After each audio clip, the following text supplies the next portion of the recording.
This is number 33B, specialty wood-aged beer. So this is a bit of a weird one. It's not really a style. It's like, what would you call it? Hi. It's like an addition to a style. So the idea behind the specialty wood-aged beer is that you get a beer that, you know, high gravity, lots of strong flavors, bold flavors, and you barrel age it. So things like lambics, or the Bruins, stuff like anything that's supposed to, like Flanders Reds, anything that's supposed to be barrel aged can't be in this style. This is typically a non-barrel aged beer that has been barrel aged. So the base style for this particular beer is a stout, borderline imperial stout. I'll put the link to that recipe below, but it's fairly straightforward hop recipe with, you know, a lot of Marisota, East Kent Goldings, Fuggles, hops, with some black patent, some chocolate malt, some hey buddy, some roasted barley to give it that little extra bit of roastiness. And I thought this would be a good beer to barrel age because as we were trying it, it was just a lot richer and fuller than we expected from brewing. So straight away you get alcohol, like whiskey in particular. So what I did with this beer, I don't have barrels and stuff that I can use. So I basically got demijohns.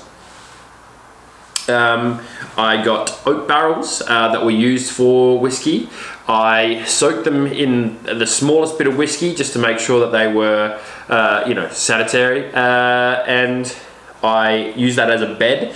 And then I poured my beer on top of that bed, and I let it sit temperature controlled at 20 degrees roughly for 6 months. And let the flavors soak through and all of that, and it has come through. Like,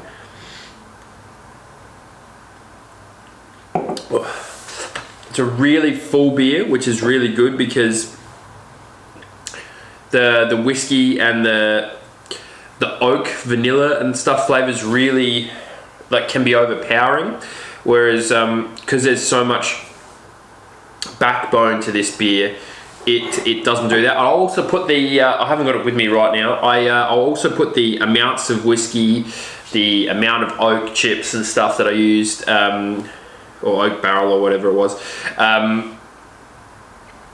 below with the amount of beer, so you can get a real gauge of ratio and and exactly how this is done. Because this is actually, I'm not a huge barrel aged kind of guy. I been drinking craft beer for eight or 9 years now, and it's in the last 12 months that I've really started to appreciate this style. It's not an easy style to get into, I don't believe, but the ratios in particular with this one are really right. I think it's about a 12% beer.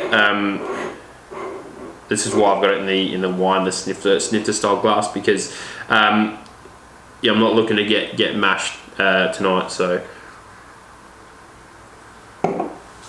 oh my god. So the malt, the stout on its own, really rye, roasted flavors from that roasted barley came through. A lot of coffee, chocolate, real typical dark beer. And even on its own, you'd probably do the stout in smaller serves just because of how full on it was, and big and bold flavors that it gave. Really good stout, but really full on. So with the addition of the whiskey and the oak, you just get this extra dimension of vanilla and whiskey, I guess, that actually works really well. Like, again, I couldn't have stacks of these. Like, I'm not going to drink any more than this once I'm done. because it's just not my style either, but it really kind of works well with the base here, and that's the key with this this particular style, is making sure that the base is big and bold enough to hack some aging in barrels.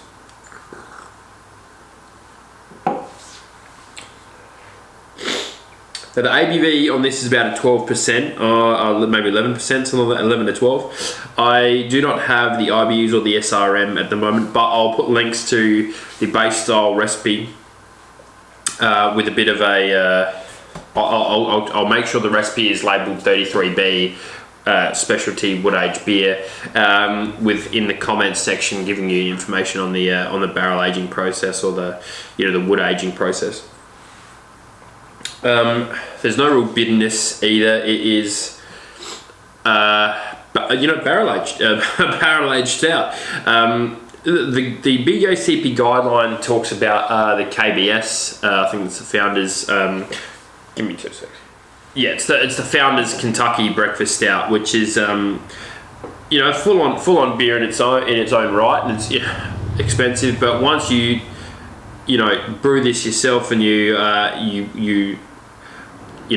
baby it for 6 months while it's in its secondary, you know why it's so expensive. It's just, it takes a lot of care and a lot of looking on just to make sure that everything is okay, and a lot of testing to I particularly don't like letting a beer sit for 6 months. Something about that doesn't sit right with me, but it's turned out really well. So again, beers to compare it to, it's not really similar to the Founders Kentucky Breakfast Stout, but any barrel aged beer, particularly stout, I use whiskey instead of bourbon. I drank too much bourbon in my youth, and now the smell of it makes me want to feel like I'm going to die. So whiskey was my choice, but you can kind of use what you want there. And go from there, basically. Which type of wine, which type of barrel do you want to use? Look, this is definitely one for the crafty guys. This is not a beer that I would serve someone who regularly does drinks Coopers or Heineken or something like that. Hey, let's try like craft beer. Have one of these. No, they're going to tell you to get licked. And again, this beer is almost one that like, this is only half a 330ml bottle right here, and once I drink this, I'm not going to drink the rest of the bottle, but if I was, I would have a beer in between. Like I'd drink that, have another normal beer, and then go knock the rest off. Like it's just a really really heavy beer to put down.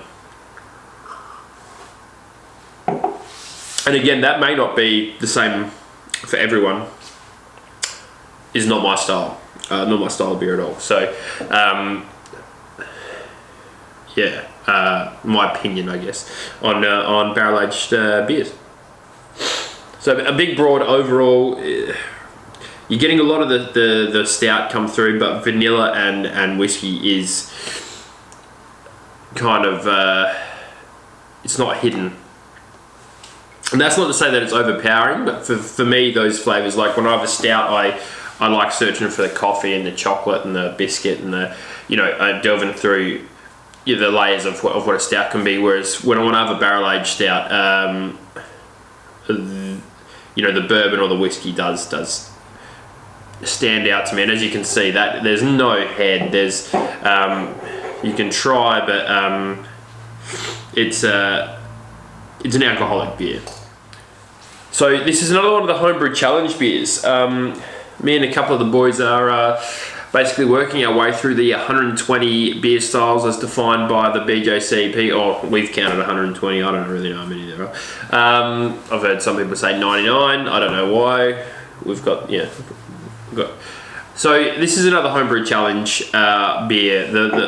Me and a couple of the boys are basically making our way through the 120 styles as defined by the BJCP, brewing every beer and giving you some feedback. Trying to get basically a catalogue of each style of beer and a recipe to that, and to learn a bit about each style. If you're working your way like I am through the Cicerone certification program, or wanting to become a BJCP judge, you kind of need to know your styles, and that was kind of a little bit of the motivation behind this, was that some of these styles I just don't know, or we just didn't know a lot about. So what better way to learn than to brew it yourself and taste it and compare it to some commercial examples. So the links to the recipe will be down below.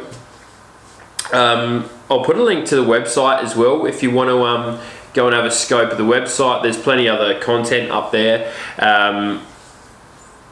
We'll try and put pictures and processes and procedures to all of the beers up there. So if you are newer, or you are wanting to know some more information about what we did and how we did it, it should all be up there, all of our contact info as well. So thank you very much for listening and hacking through another BJCP beer style with me. I'll be back with more. We've got a couple on the go at the moment. Stay tuned. There's Vienna Lager, American IPA coming up real shortly. But until next time, we'll keep brewing and see you then.